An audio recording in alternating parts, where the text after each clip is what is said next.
Election commission establishment के हाथों यरगमाल रहा है। पाकिस्तान को माशी बहरान का शिकार बनाया जा रहा है, हमारी फौज को ब्लैकमेल किया जा रहा है। दाल न गले तो एस्टेब्लिशमेंट पर वार, हुकूमत मिले तो फौज से प्यार। जब हुकूमत मिले तो मौलाना साहब एस्टेब्लिशमेंट की तारीफों के पुल बांध देते हैं और एस्टेब्लिशमेंट धांधली करवा कर सीट्स ना लेकर दे तो एस्टेब्लिशमेंट चोर। वाह मौलाना वाह।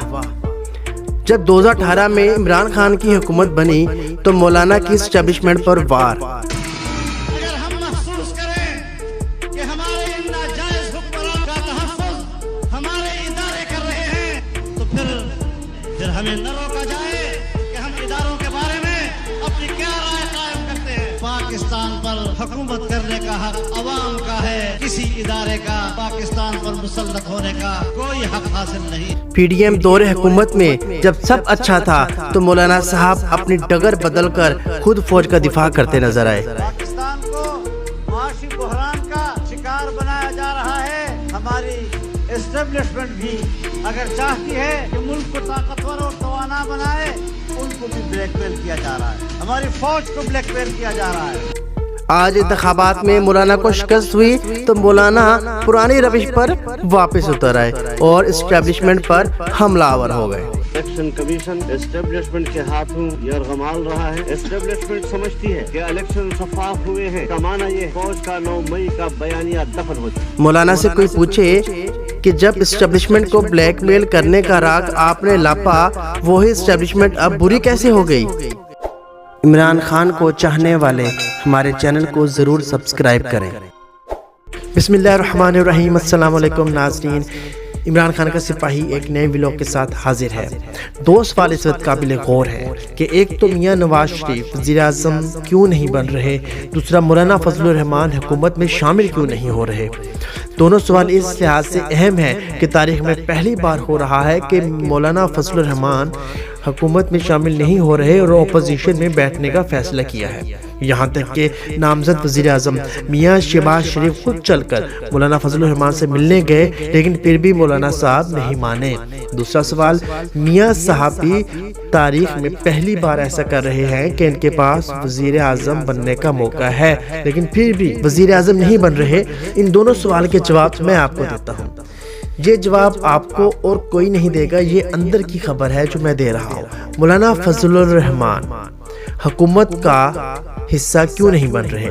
आप सब जानते हैं कि मौलाना फजलुर रहमान की पार्टी बुरी तरह इलेक्शन हारी है और मौलाना साहब ने प्रेस कॉन्फ्रेंस करके ये शिकवा किया कि चूंकि धांधली हुई है और धांधली से मौलाना फजलुर रहमान की पार्टी को हराया गया है, इस वजह से वो हुकूमत का हिस्सा एहतजाजन नहीं बन रहे और अपोजिशन में बैठने लगे हैं। जबकि पिछली बार जो पीडीएम बनी थी वो बनाई ही मौलाना ने थी और सबको इकट्ठा करने वाला भी मौलाना साहब और सबसे आगे भी मौलाना साहब ही था। तो सवाल ये है कि अब की बार ऐसा क्या हो गया? मौलाना ने कहा कि धांधली हुई है, जबकि शहबाज शरीफ से मुलाकात करते वक्त मौलाना साहब ने ये शिकवा किया है कि नून लीग 40 से 45 सीट धांधली से जीती है। यानी जिस ताकत और कुव्वत ने नून लीग को धांधली करके जितवाया और MQM को जितवाया और पाकिस्तान पीपल्स पार्टी को सिंध में धांधली करके जितवाया और PTI को हरवाया, तो इस ताकत ने मेरी पार्टी को धांधली करके क्यों नहीं जितवाया? जी नाज़रीन, यही वजह है कि धांधली हुई है, ये नहीं वजह यह है कि धांधली क्यों नहीं हुई? मौलाना को जितवाने के लिए। इसी वजह से इस दुख से मौलाना नाराज हैं और अपने गुस्से का इजहार अपोजिशन में बैठ के करने लगे हैं। दूसरा सवाल, मियाँ साहब मियाँ नवाज शरीफ साहब वज़ीर आज़म क्यों नहीं बन रहे? पहले ये सोचें कि आज तक मियाँ साहब जब भी वज़ीर आज़म बने हैं तो क्या इनकी हुकूमत ने पूरा वक्त अपना टाइम पीरियड गुजारा जो 5 साल होते हैं? नहीं ना। 2 बार तो हुकूमत गई, 1 बार वज़ारत उज़्मा गई। कभी सोचा कि ऐसा क्यों होता है मियाँ साहब के साथ? असल में मियाँ साहब और शहबाज शरीफ में थोड़ा सा फ़र्क है। फ़र्क ये है कि शहबाज शरीफ 100% बूट पॉलिशी है। इसे जो काम करने को कहा जाए ये इसका 150% करता है, हुक्म से भी ज़्यादा काम करता है, बढ़ के काम करता है।